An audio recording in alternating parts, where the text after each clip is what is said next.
negara ini tinggalannya kiai. Yang membesarkan, yang memperjuangkan dengan darah para ulama, orang-orang pesantren. Yang merawat harus orang-orang pesantren. Kalau bukan orang-orang pesantren, nanti kalau ada rusak dan tidak baiknya kita malah protes. Ya saya kok enggak nyaman ya jadi PNS ya. Kiai itu tertawa terbahak-bahak dan kemudian beliau matur, nggih jenengan harus tetap tidak nyaman.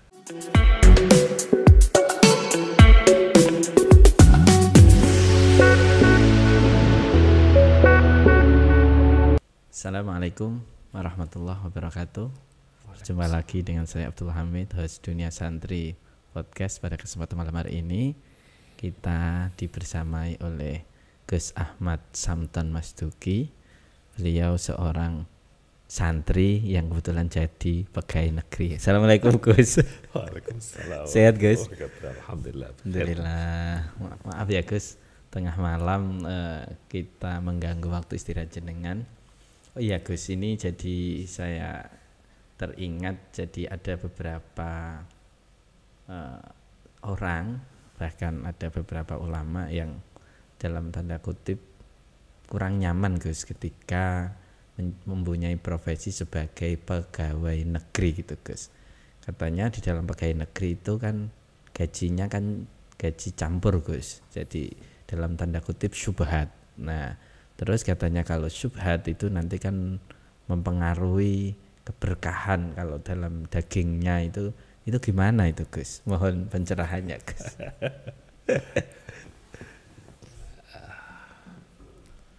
Baik Gus, memang kalau dari sisi tinjauan tasawuf memang kan semuanya dilihat dari hakikat ya. Jadi dilihat mulai dari A sampai Z ini alirannya itu sesuai atau tidak. Pada saat alirannya ada masalah ya maka itu dianggap ada masalah. Jadi sumbernya katakanlah kita rezekinya dari pajak. Ya Gus Hamid sendiri yang PNS kan juga tahu gajinya dari pajak, tapi ketika dipotong pajak kan juga rotok merenggut. Nah, padahal kita punya koridor ma'ukhidha bisyai'il haya fahuwa haram. Jadi sesuatu yang diambil dengan bahasa keterpaksaan itu ada unsur keharaman ya. Makanya kalau perspektif Abah dulu, Mas Tuki itu pajak itu lebih bermakna urunan masyarakat untuk merawat semua negara. Bukan unsur keterpaksaan. Bukan unsur keterpaksaan, meskipun ya ada keterpaksaan di sana. Nah, maka keterpaksaan itu harus dijawab dengan karya nyata, sehingga masyarakat nanti munculnya bahwa ini adalah keharusan yang secara sukarela harus saya lakukan. Jadi karenanya dipotong pajak pun kan tidak ada masalah, mau waktunya bayar pajak ya kita tidak ada masalah karena kita juga menjadi bagian dari itu. Dan ada kaidah yang sering kita kenal dikenal di pesantren, malayatimul wajib ila bifawa wajib. Jadi proses negara itu tidak akan bisa berdiri tanpa ada pajak. Nah, dari sisi itu kemudian termasuk PNS itu bahwa wajib juga. Iya betul. Nah, termasuk akhirnya kemudian agar kita ini benar-benar ada unsur khidmahnya untuk ummah, itu salah satu koridor yang ditekankan oleh Mas Tuki ya. Itu yang penting kita tidak tafakhur, berbangga-bangga, dan istilahnya memperkaya diri untuk itu. Jadi ya sederhana saja. Jadi bagaimana yang penting kamu bisa ibadah dengan baik, yang penting kamu waktu ngaji ndak harap-harap amplope umat begitu. Jadi saya nggak amplopnya Gus, isinya kalau saya. Nah akhirnya seperti itu. Jadi yang Mas Duki itu pada saat halakoh di kantor NU waktu masih di Jalan Darmo, itu pernah sempat ada yang ngeritik seorang kiai dari Tulungagung atau mana itu. Kritik gimana Gus? Ya bilang gini, ya Mas Duki ini enggak konsisten. Dia bilang gaji pegawai itu katanya haram, tapi Beliau seorang dia pegawai. PNS. Terus apa mengingatkan, tidak haram tetapi subhah. Subhat. Nah, tidak haram tapi paling baik itu subhah. Nah, saya juga tidak mengkonsumsi uangnya. Itu yang disampaikan. Nah, itu apa tidak mengkonsumsi hasil PNS-nya itu, gajinya itu juga atas perintah mertuanya Kiai Hamzawi Umar. Oke, Hamzah. Dan Kiai Hamzawi Umar sendiri juga PNS. PNS. Berarti memang DNA jenengan itu adalah PNS. Sak mertua, sak orang tua semua PNS ya, Gus. Ya, jadi tetapi dulu itu di kantor urusan agama itu ada dua kubu ya. Karena dikejar hukum untuk bisa menata hukum itu mereka diambil dari para kiai-kiai, ulama-ulama. Tetapi kemudian para kiai-kiai ini tidak mau PNS. Maka kemudian disitulah ada yang bagian nyatet. Makanya disebut naib. Naib itu kan wakil. Oke. Naibul fa'il. Lah, Pengganti. Pengganti lah. Naib ini yang PNS. Yang kepala KUA-nya ada PNS. Oh, ngoten. Nah, ini muara munculnya yang saya tahu muara munculnya istilah naib. Jadi dia kemudian mewakili kepala KUA untuk melakukan pencatatan dan lain sebagainya. Makanya kemudian di kantor urusan agama dulu ada secara orang hebat-hebat kita, betul. Yang jadi kepala KUA, Mbak Yai Sidik, Mbak Yai, Bisri Mustafa, dan banyak lagi lah. Ya. Itu dari situ itulah kemudian saat jadi PNS saya juga terus terang resah dengan itu karena apalagi Lirboyo. Lirboyo itu tidak terlalu suka dengan persis dengan Kudus, Gus. Iya, itu rata-rata orang pesantren kan seperti itu karena melihat dunia birokrasi itu kan ada istilahnya Gus. Kalau di birokrasi itu enggak boleh salah tapi boleh bohong. Enggak boleh salah tapi boleh bohong. Iya. Kalau politisi, kalau kiai itu enggak boleh bohong tapi boleh salah. Artinya nanti kalau ada kekeliruan bisa diperbaiki. Betul. Nah, yang kita kan enggak, yang penting laporannya, Gus. Nah, laporan di atas kertas itulah yang dilihat. Terserah itu nanti aslinya seperti apa. Nah, ini yang kemudian menjadi sedikit kritik keras pesantren. Nah, apa memandangnya itu sebagai kritik agar tantangan kita ini agar tidak seperti itu. Agar kita berintegritas. Agar kita berintegritas. Jadi itu peringatan agar kita berintegritas. Pada saat saya jadi PNS, diminta apa jadi PNS, lah kok terus lulus, lah itu kemudian dipanggil oleh apa? Sekarang sudah PNS, gajinya tidak boleh dimakan, ya dimakan secara hura-hura, jadi lebih banyak berbagi. Kalau ingin makan enak ke rumah saja. Lah kalau saya tidak boleh enak-enak dengan gaji saya, kenapa saya jadi PNS? Nah, kemudian apa bilang negara ini tinggalannya kiai. Yang membesarkan, yang memperjuangkan dengan darah para ulama, orang-orang pesantren. Yang merawat harus orang-orang pesantren. Kalau bukan orang-orang pesantren, nanti kalau ada rusak dan tidak baiknya kita malah protes. Nanti. Itu yang menjadi motivasi jenengan untuk semangat menjadi PNS ya, Gus.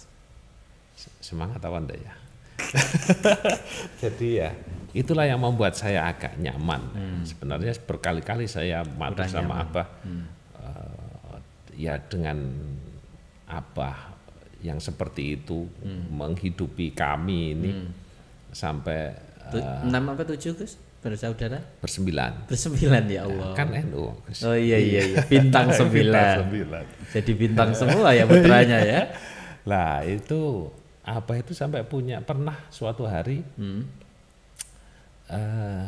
putra-putranya itu tidak ada makan. Kita sudah kehabisan beras. Ya Allah. Tidak ada beras dan meskipun beliau memegang gaji PNS-nya, beliau tidak berani ngambil karena itu sudah didhawuhi sama Mbak Yai itu tidak boleh dikonsumsi. Ya Allah. Ya kemudian ngendikan sama putra-putranya, hari ini kamu boleh harus puasa. Kamu harus puasa. Ketika ditanya, saya sudah terlanjur minum. Ya hari ini puasanya boleh minum. Ya Allah. Sampai kemudian nyari-nyari. Ya Allah. Ceperan nyari uang untuk bisa mendapatkan. Iya, zaman dulu kan belum ada fasilitator apa itu moderasi beragama. Dan ada ceperan. Ini tembakan langsung ini. Siap salah. Jadi kemudian apa ya ngompreng kan juga waktu itu punya keahlian reparasi mobil. Jadi mobil itu direparasi sendiri, beli mobil direparasi dijual. Terima bongkar dan terima pasang juga. Iya, saya terima bongkar lebih baik terima pasang kalau saya. Kemudian reparasi jam dan lain sebagainya ya untuk menghidupi anak-anaknya. Makanya ya kita ini ya biasa makan biasa dan kesederhanaan itulah yang kemudian membuat kita ini gak ngongso dalam hidup karena ya tempaan orang tua seperti itu ya makan yang ada apa yang ada ya isi makan konsumsi itu. Jadi pada saat kantor saya mulai menggerakkan untuk ingin meraih predikat zona integritas bebas korupsi itu saya secara pribadi nyaman-nyaman aja ndak ada yang harus kemudian saya harus merubah perilaku karena sudah perilaku sehari-hari. Ini sudah setel saya ngapain? Terus kita seneng-seneng aja. Terus keresahan tentu terus ada. Sampai suatu saat saya sowan ke Mbah Yai Baidowi Muslih, ketua MUI Kota Malang itu, beliau saya matur. Nah, karena beliau juga alumni Kementerian Agama. Ya saya kok enggak nyaman ya jadi PNS ya. Kiai itu tertawa terbahak-bahak dan kemudian beliau matur, nggih jenengan harus tetap tidak nyaman. Kamu harus tetap tidak nyaman karena bebek itu tidak akan pernah nyaman hidup tinggal bersama ayam meskipun sama-sama unggasnya. Ya harus tetap kamu tidak boleh berubah perilaku. Kamu tetap harus tidak nyaman. Kalau sebagai nyaman identitas. berarti kamu jadi ayam juga. Lah itu identitas kamu menjadi hilang. Maka kamu terus tetap tidak nyaman dan memperbaiki apa yang bisa kamu lakukan. Itu juga persis dengan dawuhnya apa pada saat gini loh sudahlah untuk diniati memperbaiki birokrasi semampu kamu. Saya matur memperbaiki kok cuma satu orang ya tidak mungkin tuh Pak. Saya bilang begitu. Beliau kemudian bilang, lah ya kamu sudah tahu satu orang aja tidak bisa, apalagi kalau tidak ada sama sekali. Maka santri harus ada yang ada di dalam. Harus ada di dalam. Harus ada di dalam ya. Jadi ngontrol, membantu, memberi contoh toladan kepada banyak orang untuk begini loh seharusnya menjadi merawat negara ini begini loh kita harusnya menjadi seorang sosok santri yang dunia itu hanya sekedar masratul akhirah. Masya Allah. jadi kita nyaman santai dan itu pun yang keresahan saya itu sampai saya waktu itu matur Allah yarham Habib Mundir Al-Musawa. Gimana Bib? Karena waktu itu ada hasil Basul Masail dari salah satu pondok pesantren di Jawa Timur ini, saya tidak mau bilang spesifiknya, itu mengatakan bahwa kumpul dengan koruptor itu haram hukumnya. Waduh, ini man syabbaha biqaumin fahuwa minhum. Kesimpulannya begitu. Saya matur, saya kopi, saya matur sama Habib Mundir. Gimana Habib kok ada hasil Basul Masail seperti ini? Sementara PNS itu itu tadi. Ya. Kalau caranya dawuhnya Pak Mustafa buka pate ison la ilaha illallah karena Iya. taat dengan kertas itu. Disuruh pindah ke sana ya harus nurut ke sana itu. Nah, kita mungkin tidak bisa kita sendiri atau memastikan bahwa orang sekitarnya tidak korup kan tidak bisa.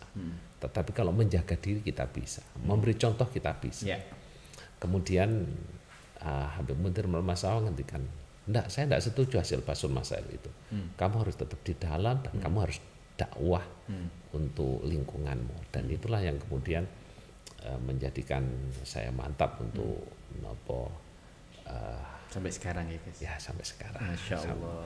Mantap dalam arti ya tetap dengan keresahan itu karena pesannya Yaitu Muslim itu harus tetap resah karena untuk menjaga kesandrian bahwa ini bukan dunia saya tetapi saya sedang dalam proses berjuang ya kayak pejuang yang berperang itu kan orang Islam itu kan stylenya kan menjaga kehidupan ya. Menjaga kehidupan, memanusiakan manusia, stylenya itu bukan pembunuh, bukan seorang apa istilahnya teroris, tapi pada posisi saat dia berperang dia hanya sekedar menjalankan jihad lillah. Jadi kita ingat Sayyidina Ali pada saat sudah menghunuskan pedang, ternyata musuhnya meludahi. Ketika dia meludahi, Sayyidina Ali pergi.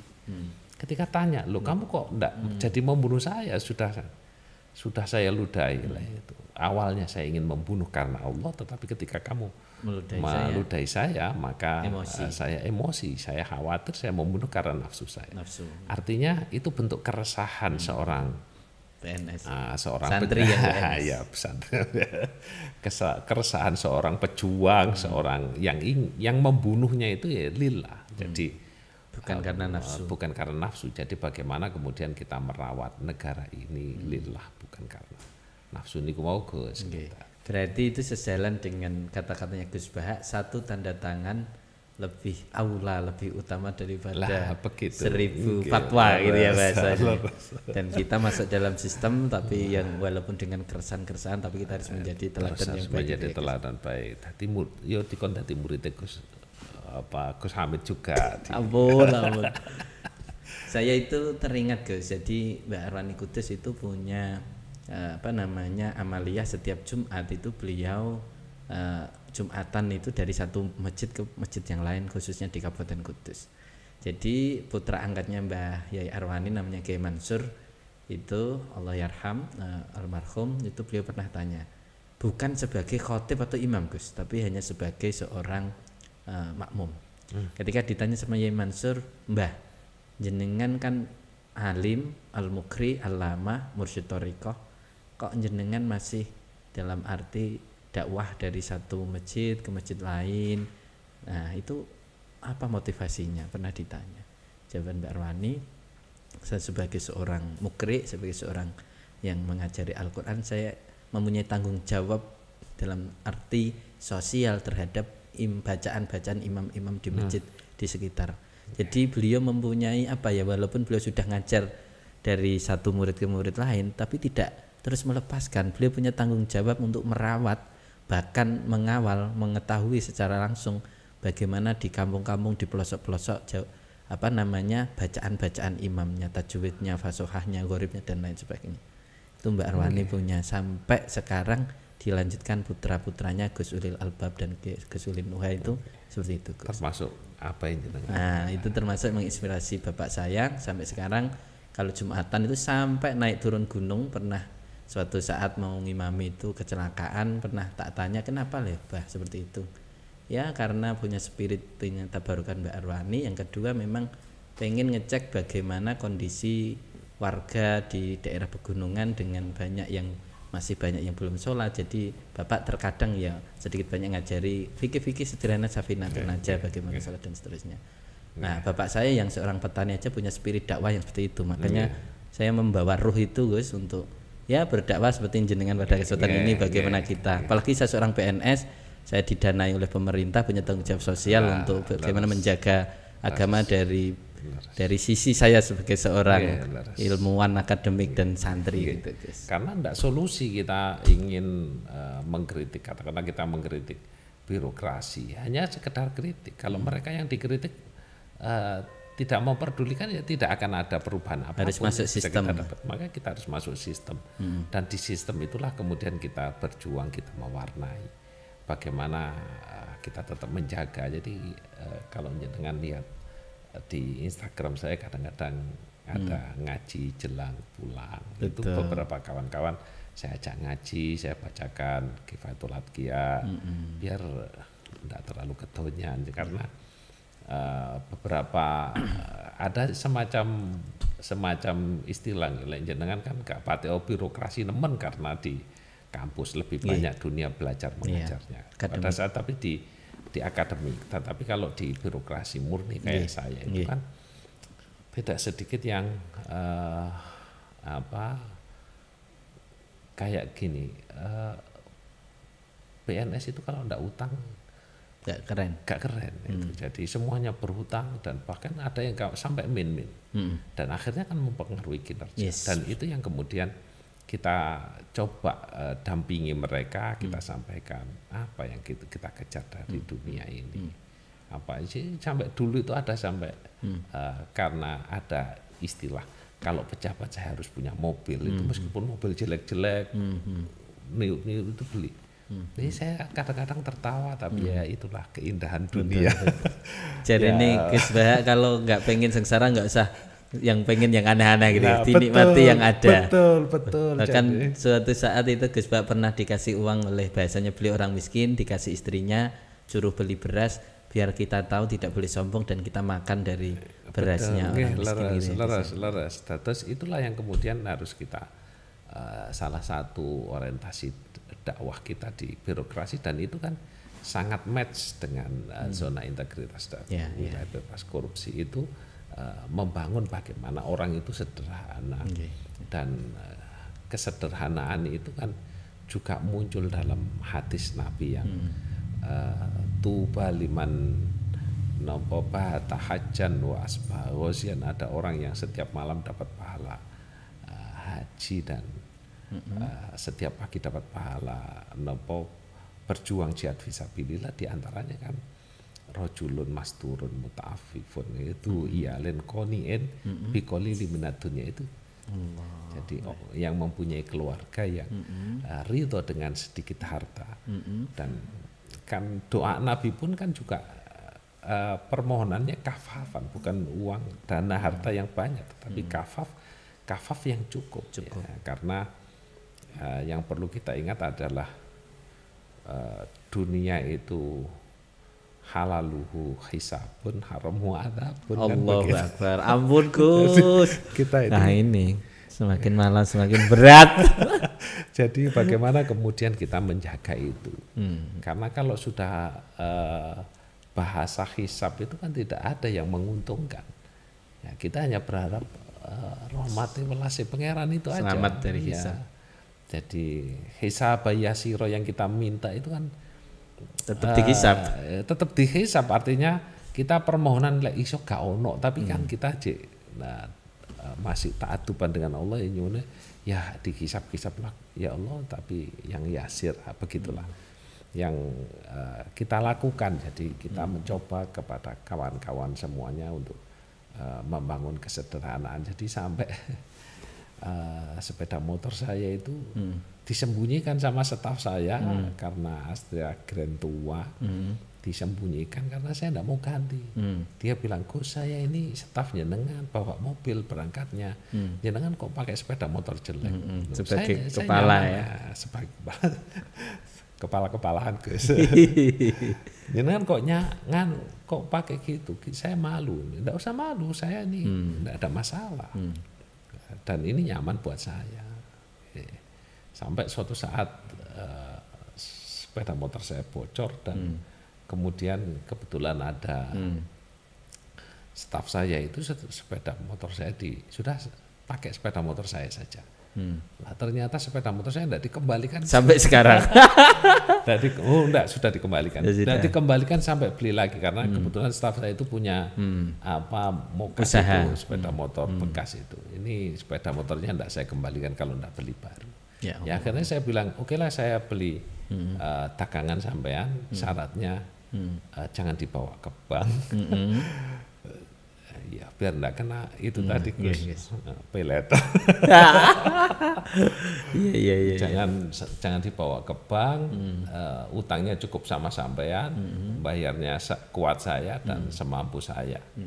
Dan jangan dikasih tempo. Oh ya enggak apa-apa. Ya, sudah kalau enggak apa-apa.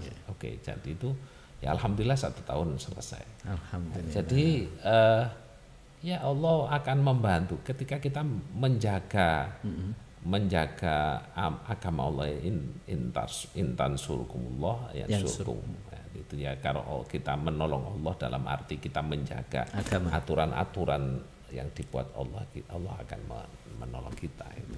Intinya para santri tetap harus boleh untuk masuk sistem menjadi PNS dengan diniati melanjutkan. Saya pikir tidak sekedar boleh, tapi tetap harus ada. Gus. Harus ada santri harus santri yang ada yang mewarnai. Toh Gus Dur juga jadi presiden dan Gus Dur mengajarkan kesederhanaan. Nah, itu Kiai kantong bolong bener ya Gus Dur. Betul. Nggak punya dompet ya Gus. Iya. Jadi aku diceritain Neng Alisa pernah Gus Dur mau ke Jogja itu pinjem uang putrinya. Dalam posisi jadi presiden. Dalam posisi jadi presiden. Iya betul. Ya Allah. Artinya itu harus jadi panutan kita bahwa jabatan itu bukan untuk mengeruk dunia, tapi jabatan untuk membangun khidmah yang lebih besar, cakupan amanah yang lebih besar, media dakwah yang lebih besar lagi buat kita ngoten Gus. Oke. Nah, semakin malam ini. Dados semakin jenengan lek dados dokter Gus. Mondok di kantor. Dadi rektor Gus maksud saya itu cakupannya akan lebih besar. Jadi menteri nanti ya cakupannya akan lebih besar. Jadi sosok santri saat dia punya hasrat untuk naik jabatan itu hasratnya bukan karena ambisi, sekedar ambisi, tetapi itu tadi meluaskan ladang dakwah dan tetap dengan kesederhanaan yang dia bawa. Berat bos, berat ini ya, semakin malam semakin berat. Oke Gus, mungkin terakhir motivasi Gus untuk para santri-santri. Saya mendapatkan info dari intelijen saya Gus, jenengan itu setiap bulan itu menyisihkan sesuatu yang untuk dibagikan ke tetangga-tetangga. Saya dapat intel Gus, info ini A1 ini Gus. Nah, itu apakah itu gaji PNS jenengan yang jenengan bagikan? Dari siapa ini? Oh iya, tahu aja. Loh, saya ini apa ya nggak tahu Gus. Apakah itu gaji jenengan yang PNS itu Gus? Ya saya punya orang tua banyak di samping abah, ada kakak-kakak saya termasuk Mas Niam yang mengajari saya, menempa saya untuk menjadi orang yang begitu itu. Jadi berbagi.